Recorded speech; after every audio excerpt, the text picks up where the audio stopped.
یہ جملہ جو ہے محمد علی جناح کا، یہ تاریخی جملہ ہے۔ ہندوز آر انکورجیبل۔ ہندو میں نے دیکھ لیا، تجربہ کر لیا، میں نے 14 صدی کے تجربے کے بعد میں کہہ رہا ہوں کہ ہندو ناقابل اصلاح ہے۔ لیکن واقعہ یہ ہے کہ پاکستان کے وجود میں آنے میں سب سے بڑا کردار دو شخصیتوں کا ہے، علامہ اقبال اور قائد اعظم۔ جہاں تک قائد اعظم کا تعلق ہے، وہ معمار تھے، انہوں نے تعمیر کیا ہے۔ اقبال کی حیثیت آرکیٹیکٹ کی تھی، جس نے نقشہ دیا ہے۔ عظمت قرآن کا جو انکشاف اقبال پر ہوا ہے، میں عمر کی 78ویں برس میں کہہ رہا ہوں، اپنی عمر بھر کا نچوڑ کہہ رہا ہوں، وہ میں نے کسی بڑے سے بڑے عالم کے اندر بھی نہیں پایا۔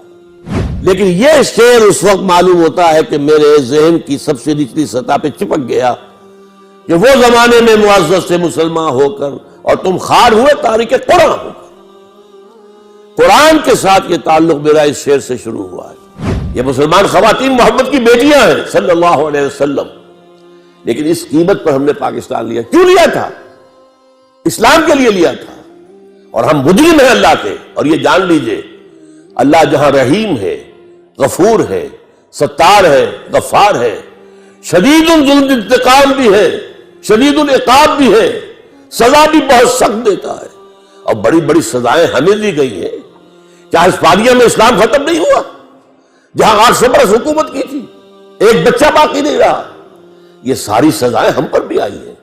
کیا 1 کروڑ کے لگ بھگ تاتاریوں نے قتل نہیں کیے تھے مسلمان؟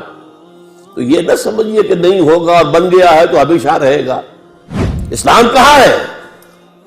وہ اسلام کا نظام عدل اجتماعی کہاں ہے؟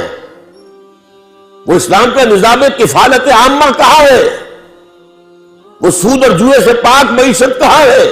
10 مرلے ایک کنال کے مکان کئی کروڑ کے، یہ تو تم نے بنا لیے، موٹر وے تم نے بنا لی۔ وہ اسلام کہاں ہے جس کے لیے یہ خونی لکیر کھچوائی تھی؟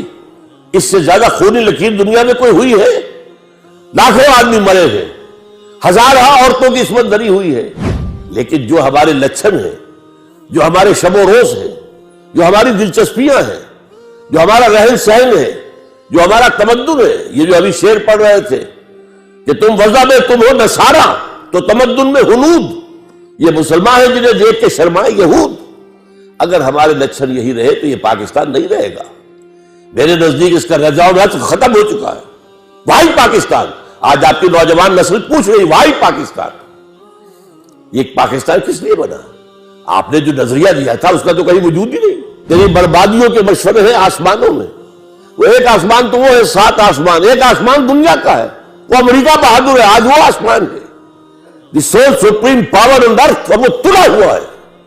کم سے کم تو آپ کے جو ایٹمی ہتھیار ہیں ان کو ختم کرے گا۔ اب تو کھل کر باتیں آنی شروع ہو گئی ہیں، اور یہ کہ اس کے بعد آپ کو بھارت کے رحم و کرم پر چھوڑ دے گا، الا یہ کہ ہم اللہ کو دوبارہ راضی کر لیں، اللہ سے توبہ کریں، اللہ سے معافی چاہیں، حرام خوریاں چھوڑیں، بے پردگیاں چھوڑیں، سودی کاروبار چھوڑیں، ان تمام چیزوں کو چھوڑ کر، اور پھر اللہ سے عہد کرے، اے اللہ تو ہمیں مہلت دے دے، کچھ اور دے دے، ہم مانتے ہیں ہم سے کوتاہی ہوئی ہے، ہم نے محل بنائے ہیں، یہ بات نہیں ہے۔ ہاں توبہ اگر کریں، جیسے حضرت یونس علیہ السلام کی قوم نے توبہ کی تھی، عذاب کے آثار شروع ہو چکے تھے، پوری قوم نے توبہ کی تو اللہ نے عذاب واپس اٹھا لیا۔ اپنی ملت پر قیاس اقوام مغرب سے نہ کر، خاص ہے ترکیب میں قوم رسول ہاشم۔ اس پہچان سے جو منزل مقصود معین ہو، اس کے لیے تن من دھن لگانے کا عہد